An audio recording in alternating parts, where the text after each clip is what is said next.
menderita gitu ya. Siapa yang nikahnya belum 5 tahun? Angkat tangannya. Nikahnya belum 5 tahun dah. Berapa lama nikah? 4. Yang belum nikah tahu arti pernikahan, yang belum nikah. Kalau Anda nikah usia 30, Anda mati umur 80. Kalau Anda menikah usia 25, mungkin mati umur 75. Anda menikah usia 20, Anda mati umur 70. Makin cepat menikah, makin cepat mati. Yang belum menikah kagak percaya. Lihat aja wajah-wajah mereka yang sudah menikah. Makin lama usia pernikahannya, makin banyak garis-garis penderitaannya. Kalau belum menikah itu wajahnya penuh pengharapan. Begitu menikah, ya pacaran masih oke lah ya. Pacaran itu nyanyi lagu apa? Ku mau di sana gitu ya. Sampai rumah pacarnya, ku mau tetap di sini. Bulan madu singkat cerita, more, I want more, bulan madu. Coba nikah 3 tahun. Nikah 3 tahun lagunya udah banyak perkara. Susah lagunya. Sedih lagunya. Banyak perkara. 5 tahun menikah udah. Dia sanggup, Yesus sanggup, habis saya gak sanggup. Karena gak sanggup akhirnya tanya pendeta, Pak Pendeta kami boleh bercerai? Gak boleh. Pulang nyanyi, saat tiada jalan.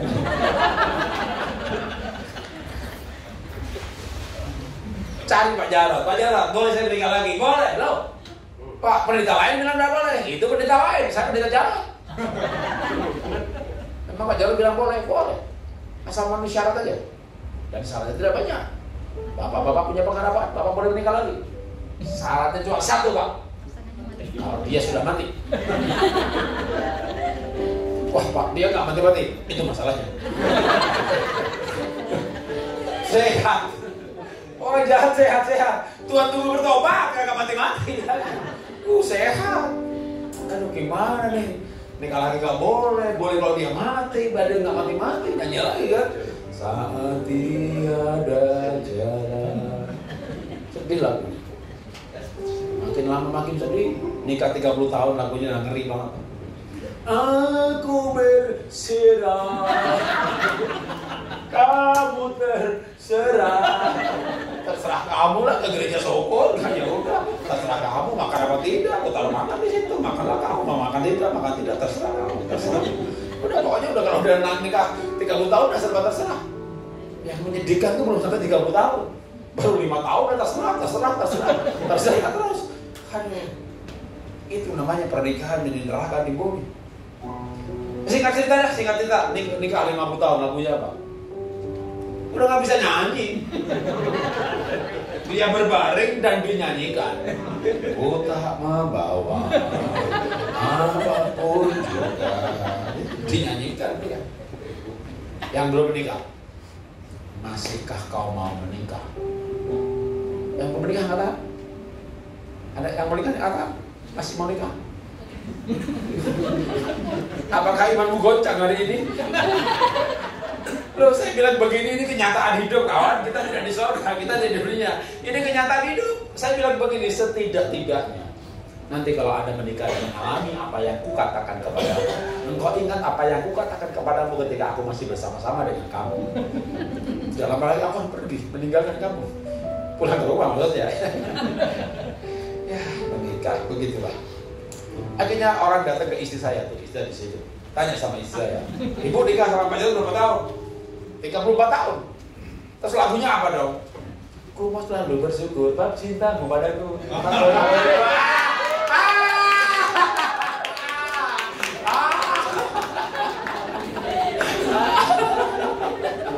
Ya, saya nikah 34 tahun, punya cucu saudara. Tapi lihat wajah saya. Ada kata-kata penderitaan. Iya. Yang belum menikah jangan trauma dengan pernikahan. Adakah orang nikah bahagia? Maka kita bahas ibadah kedua ini, keluargaku, surgaku. Ya, kalau ada yang keluargaku, nerakaku, ya ada juga. Kenapa keluargaku, nerakaku? Ya, pasangannya kayak setan. Kalau pacaran kan kayak malaikat. Kalau menikah, lihat pasangannya. Nggak usah bicara ya. Dalam hati aja. Kok ada ya orang naruh itu model itu gitu ya? Kok ada ya model itu loh, model itu. Kok ada ya model itu begitu ya? Egois, asal, setan. Itu kalau udah menikah begitu saudara ya. Itu bikin stres. Itu bikin sakit sebenarnya.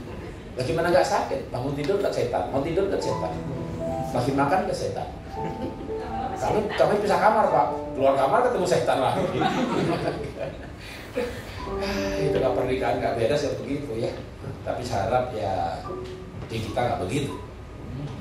Lalu gimana caranya keluarga itu kayak surga, nggak kayak neraka? Ya surga itu ada value-nya, ada nilai-nilainya. Maka nilai-nilai kerajaan surga dibawa dalam keluarga.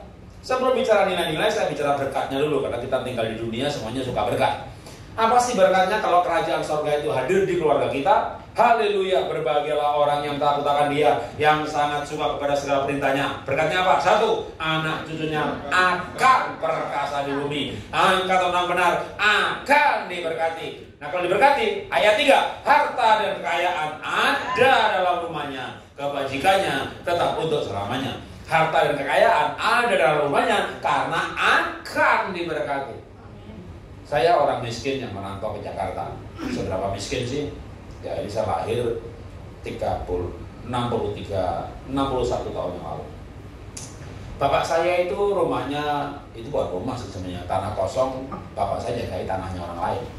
Dindingnya ya bambu, atapnya ya rumbai, daun, seng, campurado yang penting nggak basah, plastik segala macam. Lantainya ya tanah, nggak di semen. Rumah gede orang bilang. Jadi kalau pernah dengar kesaksian Pak Jero itu orang miskin yang merantau ke Jakarta. Nah gambar ini menjelaskan kenapa saya miskin. Ya karena bapak saya miskin. Kenapa bapak saya miskin? Ya nggak usah dijawab. Bapaknya miskin lagi tuh ke atas ya begitu. Ya. Tapi ada yang menarik gitu ya. Tapi Pak Jarod kan Jawa miskin kok bisa menikah dengan wanita cantik, putih, Tionghoa, imut-imut. Dulu menikah tanya tuh, apa rahasianya Pak? Rahasianya karena saya punya selera tinggi sekali. Dan dia seleranya rendah sekali. Ketemu lah. Jadi waktu kami pacaran, waduh, akhirnya ya calon mertua saya ya bingung juga kenapa anaknya mau sama Jawa miskin, Jawa juragan batik nggak masalah. Nah, waktu kami pacarannya saya tinggal di pinggir Sungai Ciliwung di Kota Bogor. Begitu nikah tak ajak ke pinggir kuburan. Tapi sebelum menikah aja ya kita pacaran 6 tahun tuh kayaknya mertua ragu-ragu. Dia punya pacar kok anaknya mantu, calon mantu. Ragu-ragu. Jadi pacaran kita 6 tahun. Akhirnya saya bilang sama pacar saya supaya orang tua gak ragu-ragu. Jangan ragu-ragu menikah sama orang miskin. Orang miskin beda sama orang kaya. Orang kaya bisa jatuh. Orang miskin nggak bisa. Orang kaya bisa jatuh. Orang miskin nggak bisa. Karena kita sudah tergeletak.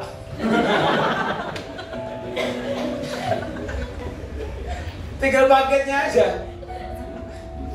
Dan itu pacar saya itu percaya, setuju. Dia ngomong sama orang tuanya. Ya tadi Mazmur tadi, Pak, firman Tuhan berkata, orang benar akan diberkati. Amin. Saya kan waktu itu di Bogor kuliah, jadi dimuridkan sama orang namanya Mas Didik. 3 tahun dimuridkan. Mas Didik merantau ke Jakarta, merantau ke Tangerang, sekarang di BSD, namanya Wiryo Hadi. Wow. Itu nama panggilannya Mas Didik. Jangan ikut-ikut panggil gitu ya. Ada ditumaki tangan, dorong dikit. Ya, itu kakak rohani saya bertahun-tahun sudah waktu kuliah dulu. Yang namanya Ibu Flora itu teman sekelas saya. Kami sekelas ya. Lalu istri saya adik kelasnya lagi gitu ya. Nah, akhirnya karena istri saya meyakinkan orang tuanya bahwa orang benar itu akan diberkati, dan pacar saya ini orang benar, takut akan Tuhan, mengusir setan, bakar jimat, ketua persekutuan, ketua pemuda di gereja. Akhirnya kami nikah, gitu ya. Dan setelah nikah ya kami tinggal di pinggir kuburan. Ada kalau 3 tahun, kan perempuan akan diberkati. Nggak langsung, akan. Ada nggak yang pacaran di sini? Yang lagi pacaran ada? Lagi pacaran? Nggak ada? Ya udah, kalau bapak aja, kalau itu bapak aja. Bapak pegang tangan istri, bilang kita akan diberkati. Ibunya bilang kapan?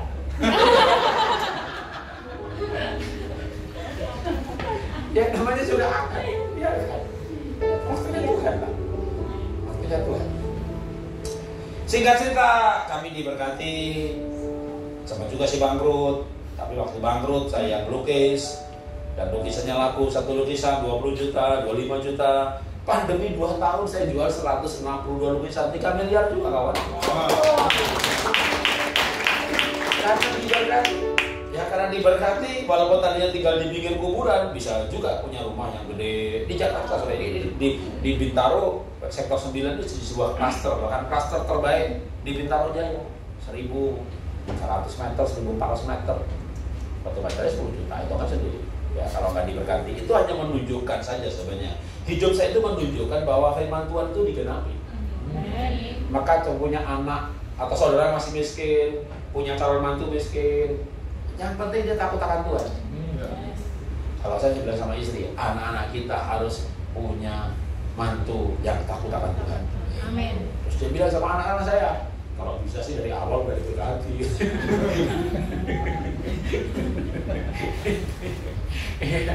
Ya, kalau bagi saya tetap tidak, terserah dah. Pokoknya yang penting anak cinta, udah orang tua tinggal berkat, tinggal dukung aja. Ya, yang penting anak Tuhan itu buat kita wajib. Jadi kalau kita takut akan Tuhan, firman Tuhan berkata akan diberkati. Yang kedua, tadi berkata apa?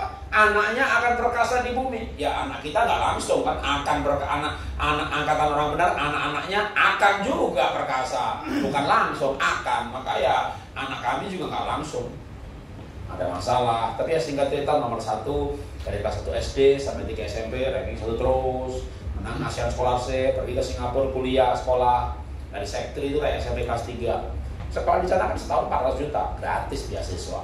Asrama gratis juga, bahkan tiap bulan gue dikasih uang saku tuh $1.200 kan 15 juta. Lagi sekolah aja dibayar. Dari apa? Ya dari 3 SMP sampai lulus kuliah 8 tahun. Ya sekarang udah punya anak, udah punya cucu, anak saya juga tinggal di Singapura. Adiknya, adiknya laki-laki, main game terus. Jadi kalau ulangan tuh nilainya 2,5, 3,0. PR nggak dikerjain, tapi dia punya iman tuh, nggak saya kagumi adiknya itu. Jadi nilai ulangan tuh 2,5, 3,0 itu wajahnya penuh damai sejahtera. Bener, makan enak tidur pulas.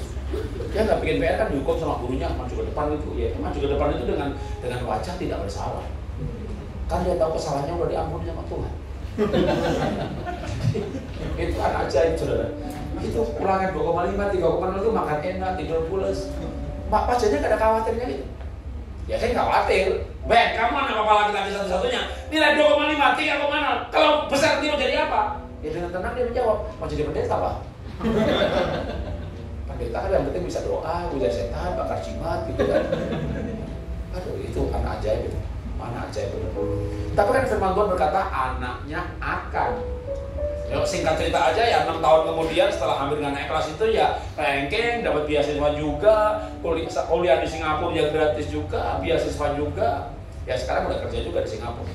Si bungsu ya udah kerja juga di Jakarta, tapi dulu lulus dari RMIT di Melbourne, Australia. Jadi kalau saya bisa cerita panjang lebar, Anda masuk ke YouTube aja ketik parenting Jarod, kayaknya 1000 episode ada.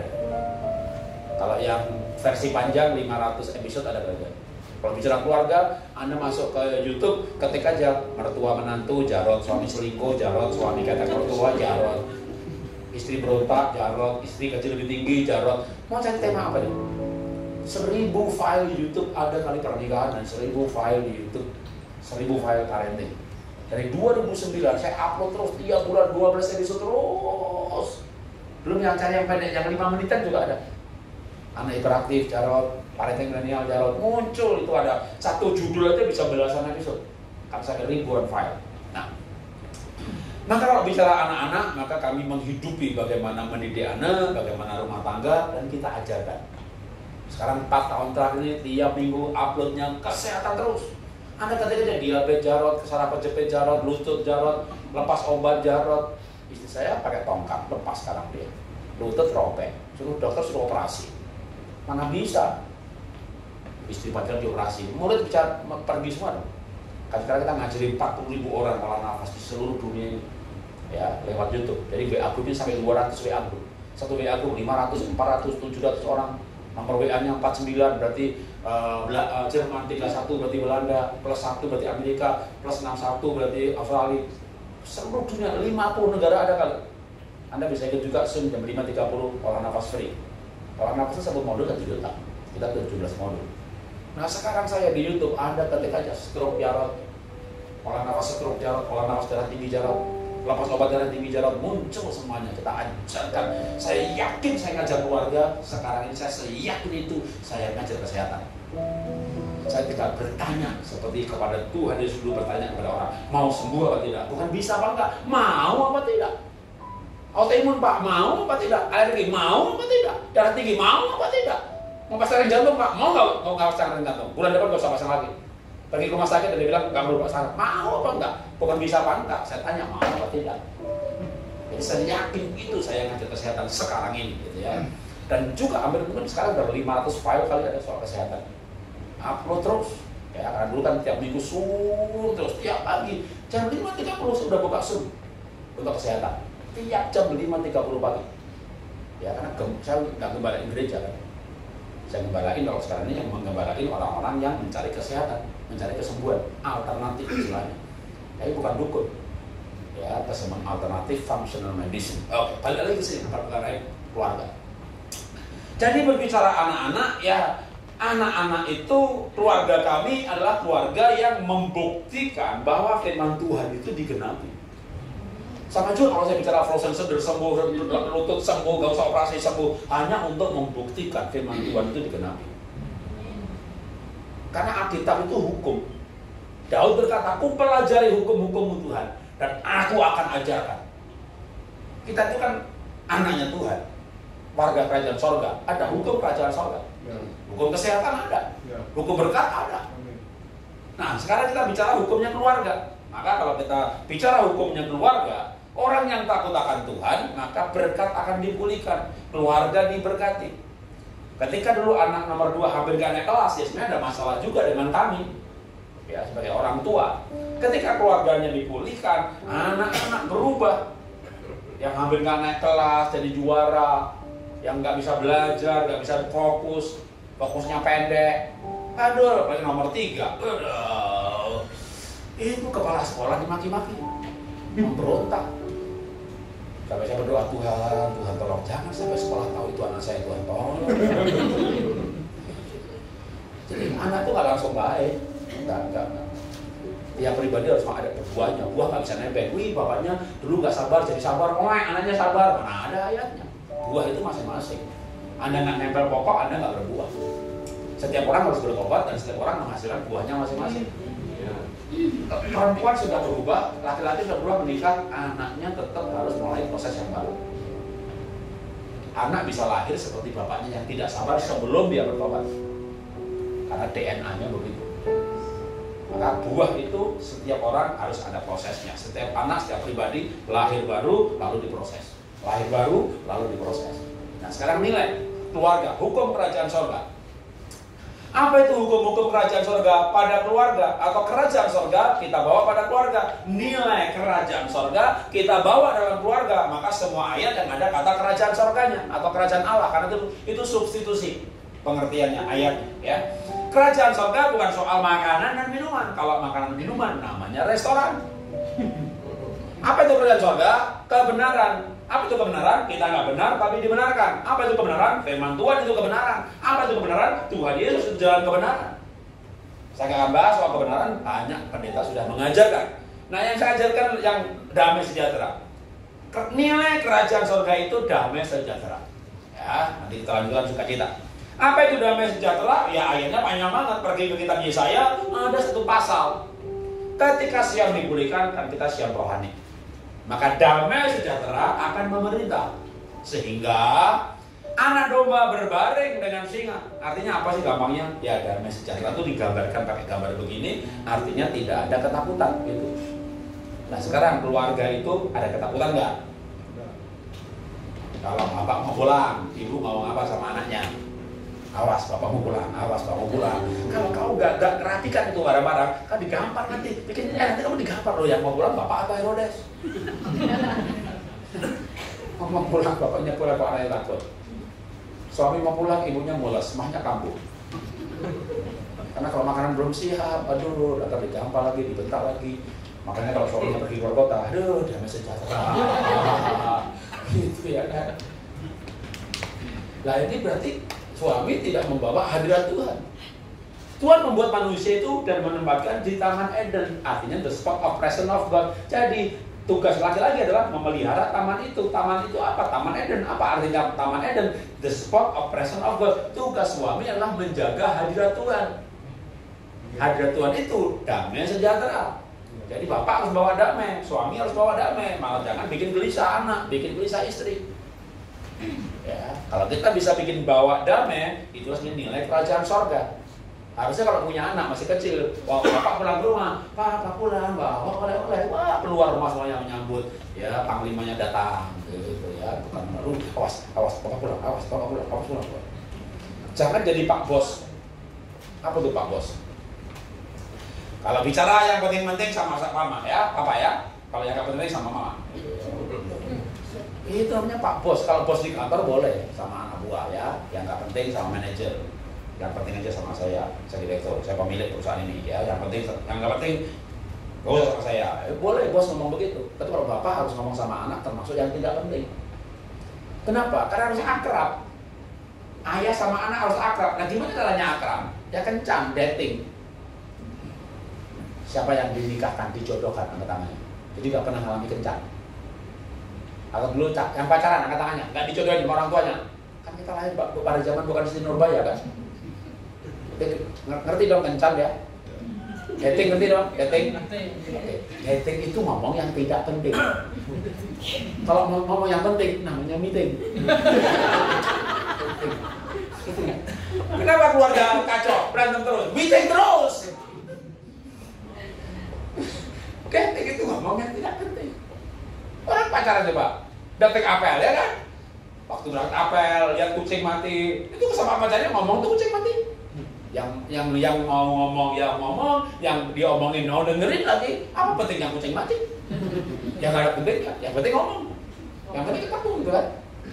Begitu menikah, ya elah, mana bisa ngomong yang tidak penting. Akhirnya jadi meeting terus. Suami istri meeting terus. Bapak sama anak meeting terus, ya berantem terus lah meeting. Maka harus ngomong yang tidak penting. Itulah susahnya Pak.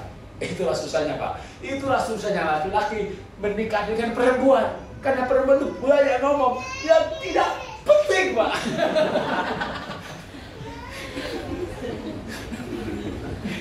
Bapak istrinya perempuan apa laki-laki ya? Kalau bapak menikah perempuan, tahu perempuan? Perempuan itu dibuat dari tulang.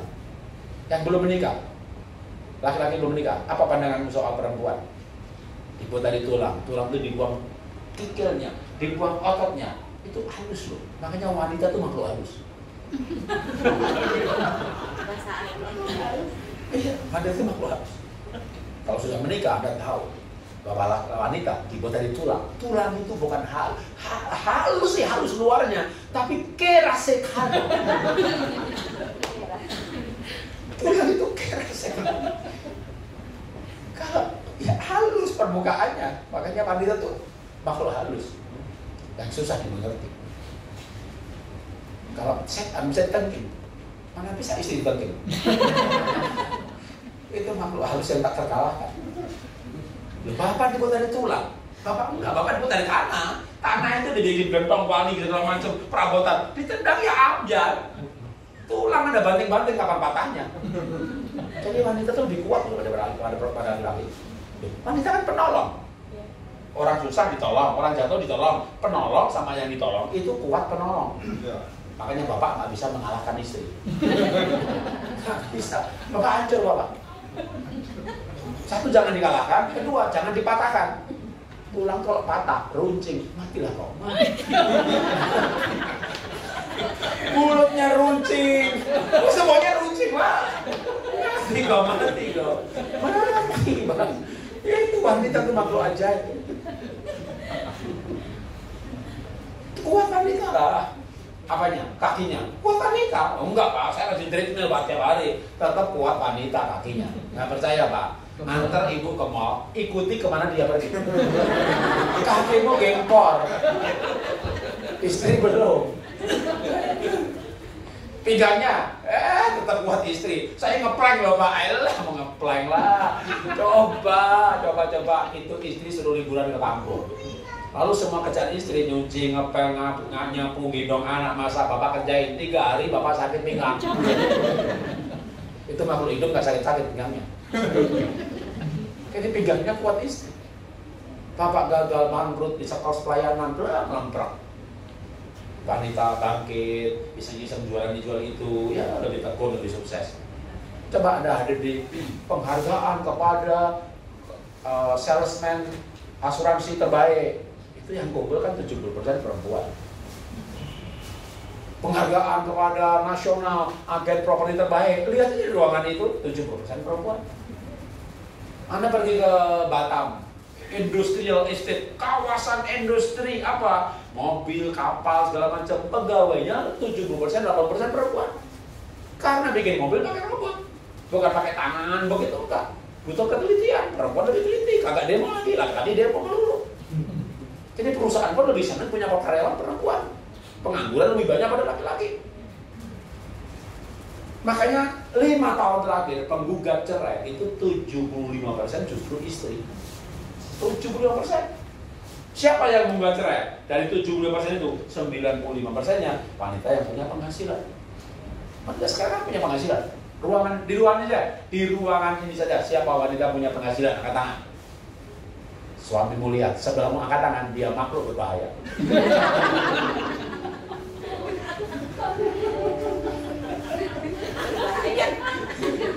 Dia bisa berkata, aku gak butuh kau, gitu. Punya duit, punya penghasilan. Aku gak butuh kau, begitu. 75% gue cerai. Keluarga mengalami kehancuran. Ya berkata begitu. Tapi gimana caranya? Nilai kerajaan surga di bawah. Apa nilai kerajaan surga? Damai sejahtera. Suami bawa damai sejahtera. Tapi sama juga ibu-ibu bawa damai sejahtera. Tapi ibu-ibu sendiri kadang juga memicu pertengkaran. Biasa ngomong nyala terus, bantah terus. Laki-laki itu nggak bisa berdebat ibu. Ibu pasti menang berdebat, dia pasti menang. Untuk mengalahkan ibu yang ngeyel, yang ngomong terus, ditempeleng. Karena dia nggak bisa ngomong. Laki-laki nggak bisa ngomong, yang ngomong tangannya.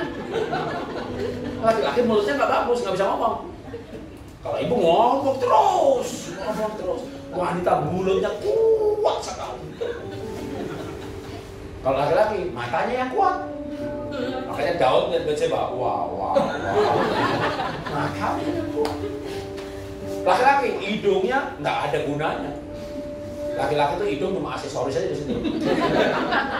Ya ada gunanya, buat udara masuk, udara keluar, udara masuk, udara keluar. Tapi nggak ada penciumannya, nggak ada. Wanita penciumannya luar biasa.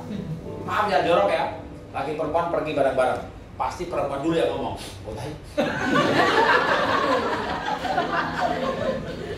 Laki-laki yang cowoknya lagi gimana? Mana nggak ada.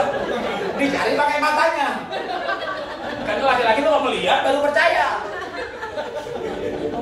Berbahagialah mereka yang tidak melihat tapi percaya. Ya perempuan lah Maria namanya. Laki-laki hidungnya gak ada gunanya. Udah bau tai, dicari lagi. Karena mulutnya gak bau. Apalagi yang gak berguna laki-laki? Telinganya. Ibu lihat telinga suaminya. Ngomong begini. Oh kata Pak Jarod cuma aksesoris. Iya itu cuma aksesoris. Ini juga gak banyak gunanya, juga gak banyak fungsinya. Kalau wanita, wanita hidungnya kuat banget, telinganya, itu semua yang didengar masuk ke telinga, turun ke hati, diproses di hati, mulak. Ini kalau belum dikeluarkan lagi, mulak terus. Maka wanita itu telinganya kuat, mulutnya juga kuat. Laki-laki nggak suka gosip. Kenapa laki-laki nggak suka gosip? Karena waktu denger juga kagak. Denger aja kagak, masuk aja kagak, gimana mau keluar lagi? Oh, laki-laki itu masuk keluar kiri, keluar kanan. Bukan, masuk kiri, keluar kiri, matanya kagak. Ya itu laki-laki. Nah, ngomongin laki perempuan dah, lihat di YouTube aja. Perbedaan laki perempuan Jarot, 8 episode saudara. Hanya ngomongin perbedaan aja. Makanya balik ke laki-laki perempuan. Suami bawa damai sejahtera. Jangan kayak Herodes, jangan kayak Pilatus, jangan kasar. Karena kalau engkau dibales kasar sama si istri yang tulang, itu runcing sekali. Dan bapak itu nggak bisa mengalahkan istri. Makanya bapak harus ngalah. Kenapa bapak harus ngalah? Karena bapak tidak punya pilihan lain. Iya. Oh bisa Pak, kalau berdebat saya kalahkan istri. Tak tempeleng diem Pak. Bapak menang berdebat, tapi kalah relasi. Karena wanita ditempeleng hatinya luka 3 minggu, 4 minggu, memorinya itu ingat banget. Wanita itu memorinya 4 giga, gak lupa-lupa. Bapak udah lupa pertengkarannya. Pengen ngajak bercinta, malam-malam, mama.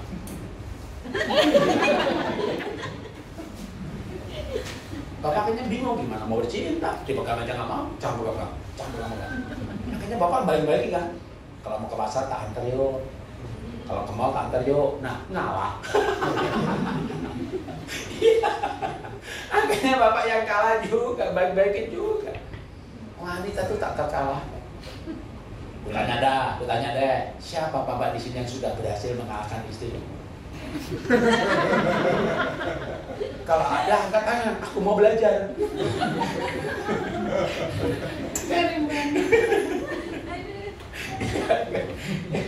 Makanya memang kadang wanita diciptakan tidak untuk dikalahkan.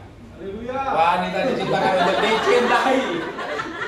Wanita diciptakan untuk dicintai. Amin ibu-ibu. Tapi supaya ibu-ibu punya suami itu gak main gambar, gak main bentak, ibu itu jangan nyala gitu loh. Ya, bantah akhirnya suami gak bisa berdebat tempeleng dia. Tapi kenapa ibu nyala gitu ya? Nah mungkin masih ada akar yang namanya kepahitan, kecewa. Memang perasaannya kuat, tapi saking banyak perasaan juga kadang lupanya gak hilang-hilang. Maka wanita harus belajar mengampuni. Ada sih saya pernah ke Surabaya, Pak Jarot, tante saya itu sekarang sehat banget Pak. Wih, wanita umur segitu sehat. Sejak kapan dia sehat? Sejak stroke, lalu pikun, lupa semuanya, sehat dia. Kalau wanita memorinya bagus, aduh. Kan saya kalau ngetes kesehatan itu masuk ketahuan ya, memori otaknya bagus apa enggak gitu ya. Kalau saya menjumpai wanita yang memorinya bagus, aduh, lihat wajah suaminya itu kasihan gitu. Maka ibu-ibu itu bagus kalau pikun atau pelupa. Kalau wanita memorinya bagus, dulu itu adikku belum bayar, dulu dia ahli sejarah. Berbahagialah bapak-bapak kalau istrinya pelupa, berbahagialah. Tapi repotnya dunia ini lebih banyak suaminya yang pelupa. Istrinya yang daya ingatnya tinggi.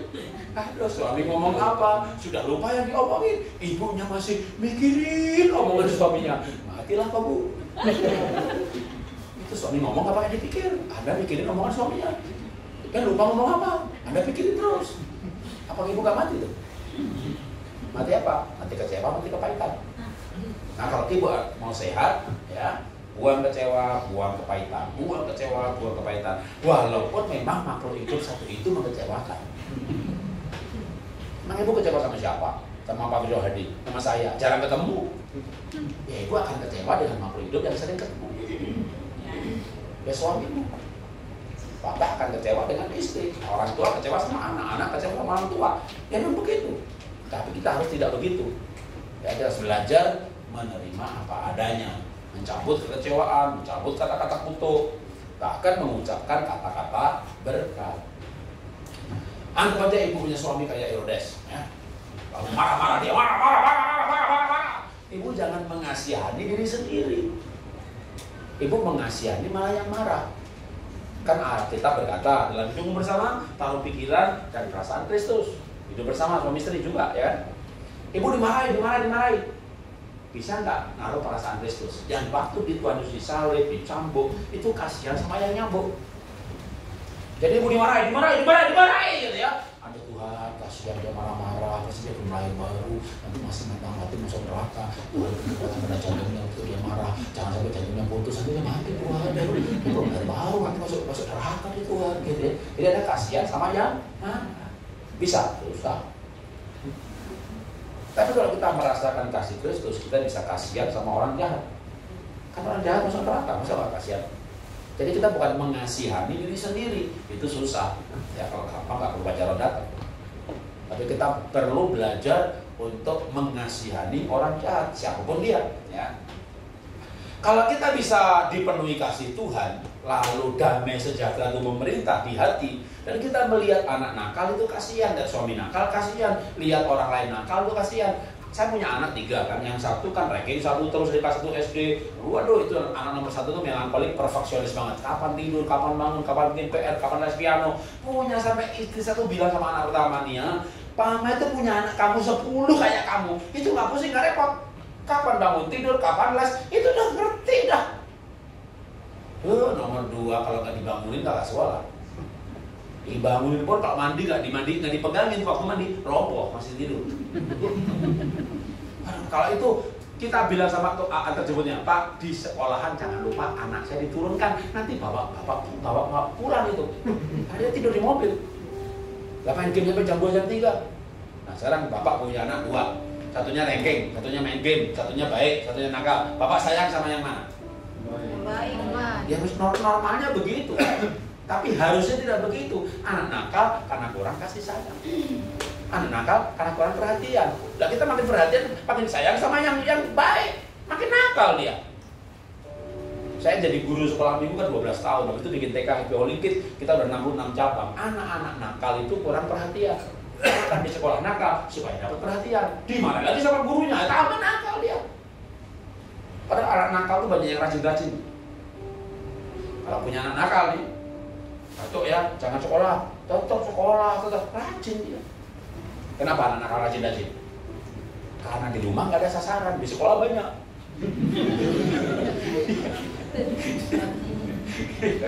Tapi rajin, kedua pintar.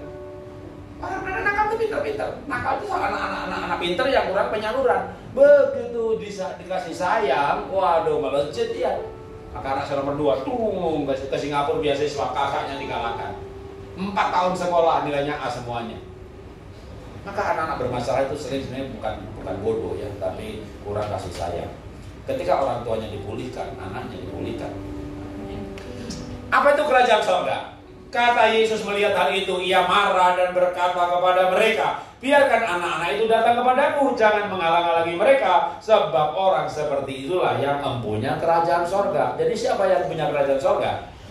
Yang punya kerajaan surga itu ya semua orang sebenarnya, tapi setelah bertobat menjadi seperti anak kecil. Kita sudah bertobat, tapi kita belum menjadi seperti anak kecil. Dalam hal apa kita perlu menjadi seperti anak kecil? Matius 18:3 ini.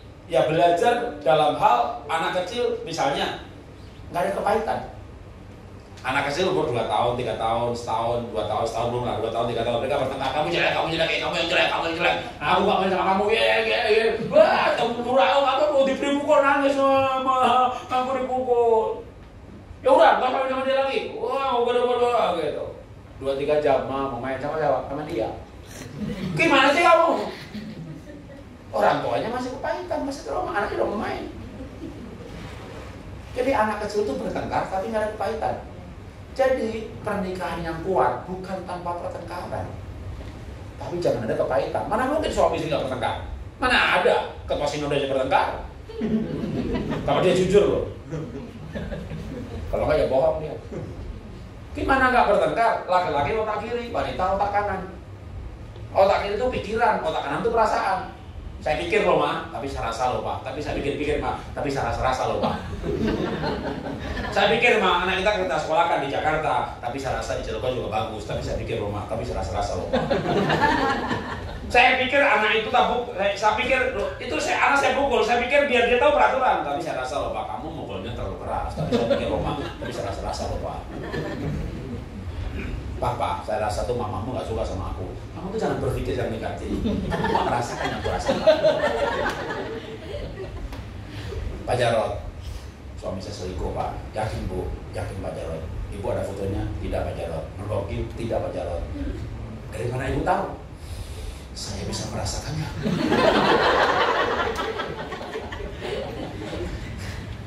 Jadi makhluk pikir menikah sama makhluk rasa. Itulah yang terjadi. Maka ibu ngomong kan, ibu ngomongin suami nggak? Dasar laki-laki, nggak punya perasaan. Ya begitu, memang sama laki-laki mana ada perasaannya?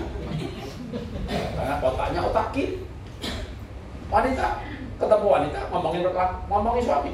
Dasar laki-laki nggak punya perasaan. Loh, kita laki-laki ketemu laki-laki juga ngomongin perempuan. Dasar perempuan nggak punya otak.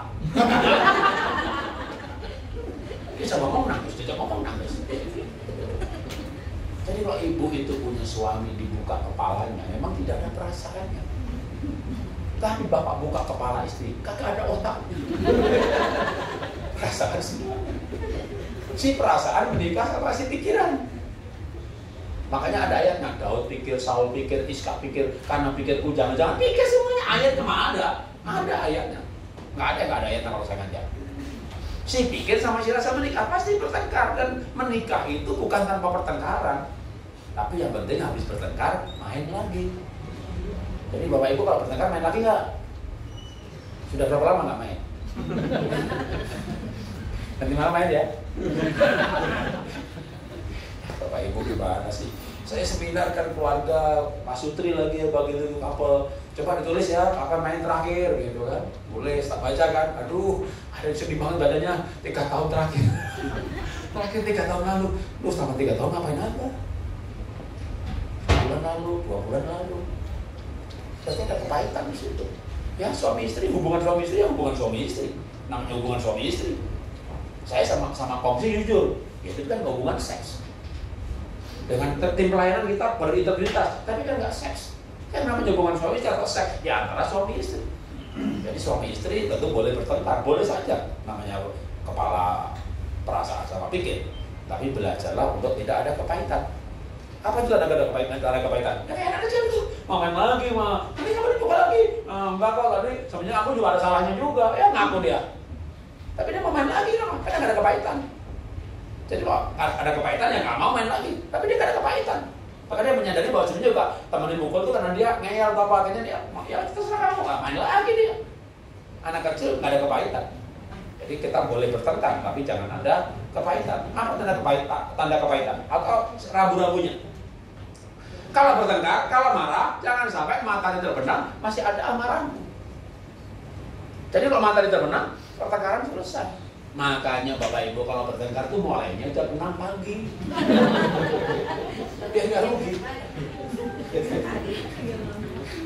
Ya, matahari udah terbit terbenam masih ada kepahitan. Mama. Padahal udah 14 hari. Udah 14 hari. Berarti matahari udah terbit terbenam. Udah 14 kali tuh. Itu kepahitan dipelihara ya. Susah memang. Ya, tapi kita harus belajar, tidak ada kepahitan. Kedua, apa itu anak kecil? Yang paling menonjol aja, 2 poin aja.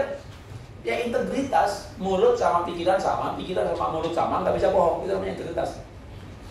Coba kalau punya anak umur 2-3 tahun, nah itu di teras, di halaman tuh ada teman mama, tukang tagih, tukang gosip, nggak bener. Kasih tahu dia ya, kalau mama nggak ada. Tapi mama ada, iya, tapi kasih tahu dia nggak ada. Tapi mama ada kan? Iya, kan kasih tahu mama nggak ada. Itu anak kecil punya integritas, nggak bisa bohong. Orang besar lah pada bohong semuanya, koruptor apalagi. Pakai sumpah-sumpah. Korupsi kan 1 miliar sumpah enggak? Dalam arti, bukan 2 sih 5 gitu. Gak ada integritas. Kalau anak kecil nggak bisa bohong. Tapi kalau disuruh, cepat bilang. Akhirnya dia ke teras. Mama bilang, kalau kamu nggak ada. Gimana? Mama bilang, suruh bilang kalau mama gak ada. Suruh dia keluar. Tapi mama bilang, suruh bilang kalau mama gak ada. Tapi ada kan? Ada sih. Ma, orangnya ngeyel. Ya, anak gak bisa bohong. Itu namanya integritas. Memang kadang-kadang susah, jujur itu susah. Anda jujur, dia marah. Maka harus belajar bertengkar dengan baik. Tapi kalau kita menghindari pertengkaran, kita menunggu itu meledak lebih besar. Ngomong nyumbang gereja bertengkar, nggak usah ngomong. Ngomong bantu adik bertengkar, nggak usah ngomong. Lama-lama kita sama istri sama suami nggak ngomong apa-apa. Makin banyak rahasia, makin jauh hubungannya. SMA namanya sahabat, agak jorok sedikit. Kita nonton film porno, bahkan kita ngomong sama sahabat, kita ngajak sahabat nonton bareng, gak ada rahasia. Orang ini ngomong sama sahabat, sama orang tua, mana ngomong, sama guru agama, mana ngomong, pendeta, apalagi jangan. Semua di gereja mah kudus, shalom, haleluya, atau cerai. Gak ada keterbukaan. Tapi dengan sahabat, kita cerita semuanya. Makanya sahabat itu erat banget, saling jaga rahasia. Makin banyak nggak ada rahasia, makin erat hubungannya. Lalu kita menikah, saling merahasiakan, makin banyak rahasianya, makin jauh hubungannya. Maka belajar menikah itu belajar tidak bohong, belajar jujur. Walaupun karena jujur itu bertengkar, maka belajar bertengkar dengan baik, belajar bertengkar alkitabiah, belajar bertengkar tidak mengungkit-ungkit masa lalu, belajar bertengkar itu nggak nyebut-nyebut nama marga, suku, kota asal. Saya Jawa, istri Tionghoa, bicara uang aja. Nyumbang berapa? Segini, jangan. Kenapa jangan? Minggu depan kita ada pengeluaran. Ngomong uang aja. Jangan bilang Cina lu pelit, Jawa lu males, Batak lu kasar lu. Lah kamu pangkar ribuan, semua punya 1000-an, miskin lu. Lah kamu pangkar ratusan. Mana ada pangkar ratusan? Gak ada. Kau sudah muter terus kayak namamu itu bertengkar maka di bawah. Kamu marpau nangis terus marpaung-paung. Lah bertengkar marga di bawah-bawah. Satu marga bangkit melawan Anda. Bertengkar sendal ya sendal saja. Kalau sendal yang lurus dia rapi. Kalau begini, gak usah ngomong kota asal. Orang dasar Cirebon lo, dasar kamu lo. Mana ada itu? Namanya bertengkar yang tidak profesional. Bertengkar jangan nyebut kota asal, nama marga, ya. Belajar bertengkar dengan baik. Maka kalau kita itu hati dipulihkan, menjadi tulus, jujur, memang awal jujur itu pasti berantem. Benar, awal jujur pasti berantem. Kalau nggak percaya, Bapak jujur sama istri. Ma, aku paling cantik nggak? Nggak.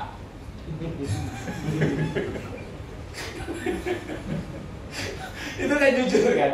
Emang ini paling cantik? Ya enggak.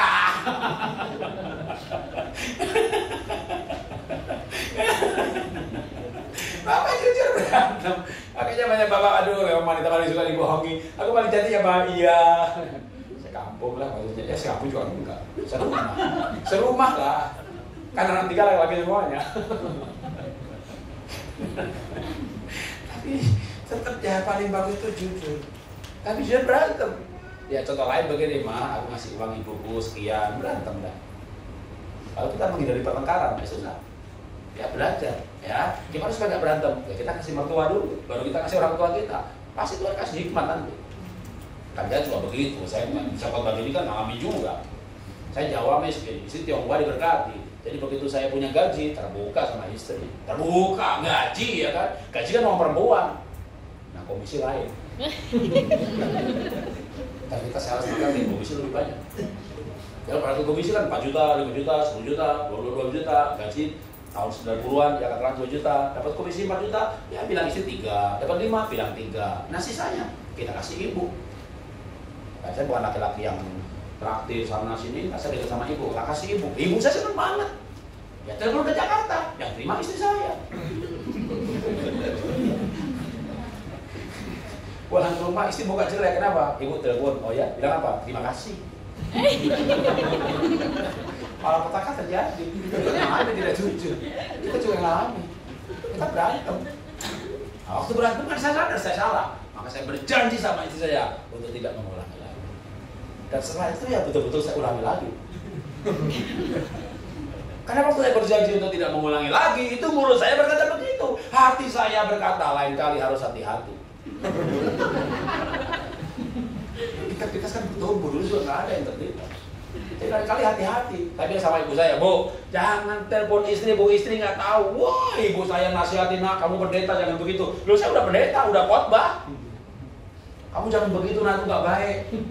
Ibu mau duitnya nggak? Mau kan? Mau diem. Tapi suami saya harus sehati nak. Betul bu, tapi dalam hal uang beda bu, dalam memberi beda. Ada tertulis, ada firman Tuhan, memberi tangan kiri, tangan kanan jangan tahu, apalagi tangan istri bu. Pendeta dilawan, bingung ibu saya. Masih bingung dia, kasih ayat lagi bu. Ada tertulis bu, hiduplah dalam damai sejahtera. Tidak dianya, kalau itu tergantung padamu. Ayatnya begitu bu, ya tergantung saya bu. Saya cerita nggak damai, nggak cerita damai. Jadi penting damai kan? Makin bingung dia. Jadi akhirnya kita atur, pokoknya ibu nggak usah bilang-bilang, ini uangnya gitu, transfer udah. Sekali, 2 kali, 3 kali, 4 kali, 5 kali, ya lama. Ada kali 5 tahun. Bukti transfer kececer, ketemuan sama dia. Malah petakatnya jadi lagi. Berantem lagi, berjanji lagi. Setelah tekanan kedua itu betul-betul saya nggak pernah dilihat nangis. Saya berjanji untuk tidak mengulangi lagi. Dan betul sih saya ulangi lagi. Karena susah berubah itu. Jadi nggak transfer lagi. Gaya koruptor, cash and carry. Koruptor kan mobil ketemu mobil, pantas ketemu pantas, kartu digeser, 1 miliar pun bergeser tanpa bukti transfer, nggak bisa terlacak PPATK. Jadi saya tunggu adik datang. Adik datang ke Jakarta atau saya pulang ke Solo, ngasih. Tapi wanita tuh marifatnya kuat banget. Kita kasih uang adik, dia bisa tahu. Kamu ngasih uang adik? Iya. Kan bimbang, nggak boleh bohong di rumah. Bilang iya, karena apa? Lihat wajah adik saya kinclong-kinclong sumringah, orang Jawa bilang, dia tahu dia pasti kasih duit kan? Dia nanya, kamu ngasih uang adik? Iya, jujur. Kamu ngasih berapa? Ya 500.000 lebih, oh ya sudah, aman. 500.000 lebih. Lebihnya berapa?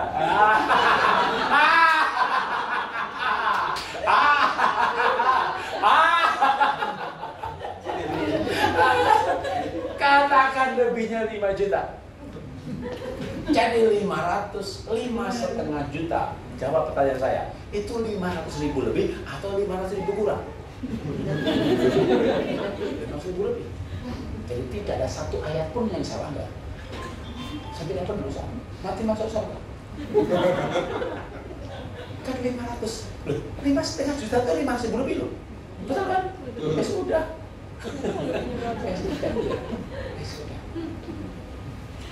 Dan saya hidup seperti itu, khotbah, hidup seperti itu, khotbah, hidup seperti itu, khotbah. Sampai saya berpikir soal integritas. Dan bagi saya ini bukan integritas. Tidak melanggar ayat. Tidak bohong. 5,5 juta ya 500.000 lebih, tidak bohong.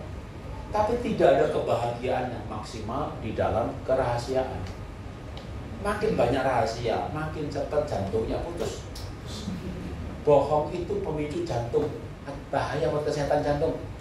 Contoh, nggak percaya, bapak simpan duit di lemari, lupa gak dikunci, istri buka lemari, HP-nya belum dipassword, lupa diganti, belum disetbur dulu, belum hibernate, belum ini, istri pegang, padahal banyak rahasia itu, itu kan. Makin banyak rahasia, makin cepat putus jantung. Singkat cerita, akhirnya kita berubah. Semua uang saya dia yang pegang. Ngasih ibu, dia yang ngasih. Tapi kalau ngasih orang tuanya dia, aku yang ngasih. Kita nggak ada rahasia. Istri saya pergi bawa HP saya, dia tahu passwordnya. Dia tidur ambil HP-nya, saya tahu passwordnya, masuk M-Banking, lalu saya transfer, pakai HP-nya dia. Kita nggak ada rahasia. Tidur pulas, makan enak. Hidup nggak ada rahasia sekarang. Tapi butuh waktu berapa lama? Ya saya nikah 34 tahun. Kayaknya baru 20 tahun lalu, artinya apa? 14 tahun loh kita hidup. Ngusir setan, bakar jimat, khotbah keluarga. Tapi yang nggak jujur 100%, nah jujur itu nggak gampang. Nggak gampang. Saya butuh waktu 14 tahun gitu. Tapi ya puji Tuhan pada sekarang ini ya udah kita semuanya aman. Rekening satu, punya tabungan masing-masing, nggak apa-apa. Untuk urus visa, paling nggak dari tabungan kita bisa beres. Tapi kalau dia kembang, tolong di-printin. Kita tetap tabungan itu di-print. Nggak ada rahasia, ya nggak mudah untuk bisa seperti itu, tapi kami berhasil ya untuk punya integritas. Maka rumah serasa surga. Anak nomor 1 umur 27 tahun menikah tahun ya pas COVID itu 2020, umur 27 waktu itu. Pas mau nikah dia udah konseling di gereja 8 kali, akhirnya masih minta satu sesi sama kita. Anak dan calon aku berbeda di Singapura terbang ke Jakarta. Pak, kita konseling sama Bapak, belajar dari Papa aja, masih kurang. Mau nanya apa? Tanya jawab aja, nggak usah pakai kelas ya. Iya, nanya-nanya aja. Salah satu aja pertanyaannya. Papa mah pernah berantem. Kita nanya gitu. Ya paling enggak aku selama hidup gak pernah lihat. Kita pernah berantem sih di awal-awal pernikahan. Gimana nggak berantem, pikir rasa Jawa Tionghoa diberkati miskin. Problem kita banyak banget.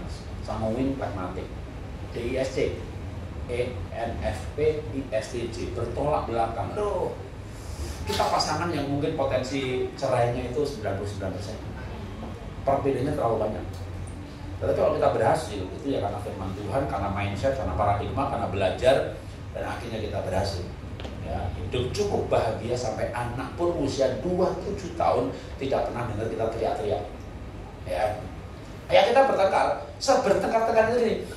Aduh, kamu tuh pragmatik banget. Depan gitu. Apa itu pragmatik? Oke, ketik itu pragmatik jawab. Ya, atau secara singkat aja saya jelaskan. Yang pasti kerajaan surga akan datang kalau kita mengusir setan. Dan diusir setan, bukan suami yang kayak setan, bukan istri yang kayak setan, bukan anak yang kayak setan. Tapi bahkan kadang mungkin bukan soal setan ya, sebenarnya sedang terjadi pertengkaran temperamen dasar. Saya sanguin, istri saya pragmatik. Sanguin itu suka ketemu orang, suka ngumpuli orang. Jadi di rumah saya jadi ketua lingkungan, ada 7 tahun kali, dan membawa lingkungan saya, RW saya ini menjadi juara terbaik, klaster terbaik di Bintaro Jaya 7 tahun tanpa jeda, berturut-turut. Karena bikin ekoenzim sekomplek, komunitas ekoenzim, 70% warga bikin ekoenzim, bikin biogori, ada bank sampah, dan seterusnya. Makanya saya itu bisa begitu karena bisa menggerakkan warga. Kenapa? Saya orang sanguin yang suka ngumpuli orang. Jadi kalau di rumah saya ada tamu ibu-ibu gitu ya, ketok-ketok pagar, pembantu harus tahu, Pak Jarod, jadi temennya gitu, bukan Bu Esther, bukan. Saya orang sanguin yang suka ketemu orang. Istri saya tidak suka ketemu orang. Jadi saya senang banget bayangin, aduh ibu kumpul di rumah, nanti kita ajari bikin jus pro, bikin ekoenzim. Istri saya bayangin orang kumpul aja, yang kebayang itu piring kotor, gelas kotor, ya pastilah. Tapi yang dibayangin itu, Anda bisa bayangin, dua pribadi yang bertolak belakang, senang kumpul, sama nggak suka kumpul-kumpul dengan orang lain. Maka nggak bubar. Ya kebanyakan pasangan seperti ini bubar. Tapi kenapa kami nggak bubar? Karena saya tahu betul dia itu pragmatik. Dia tahu betul saya sanguin. Paling memberikan ruang kepada pasangan. Ya udah, kalau kamu kumpul-kumpul sama ibu-ibu, aku tak pergi ke mall, gitu, daripada enak. Nah kalau saya ke mall, enak. Dan biasanya ketemu ibu-ibu. Di kompleks saya, kita panggil guru senam. Jadi saya bilang sama istri, kamu ikut kesini dong, kenapa? 30 ibu-ibu senam, cuma 1 laki-laki yang ikut senam, saya. Dia balas, bukan aku ke situ, kamu yang pulang.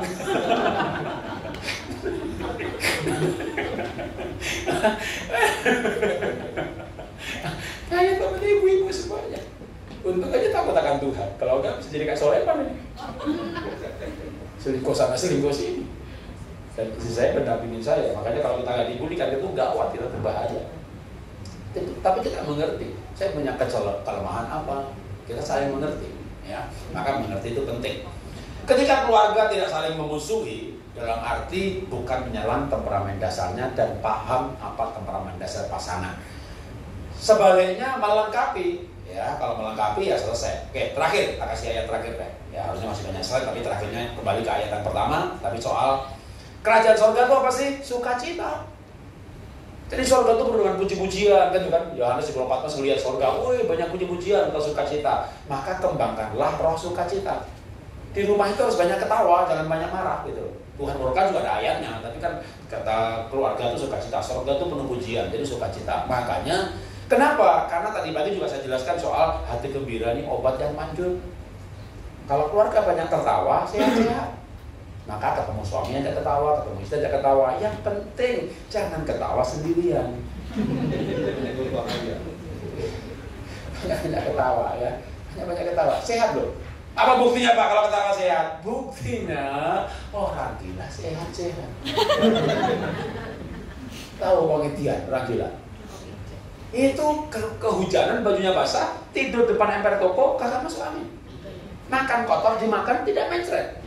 Kenapa orang gila sehat-sehat? Karena ketawa terus. Jadi orang gila itu sehat-sehat. Anda mau sehat?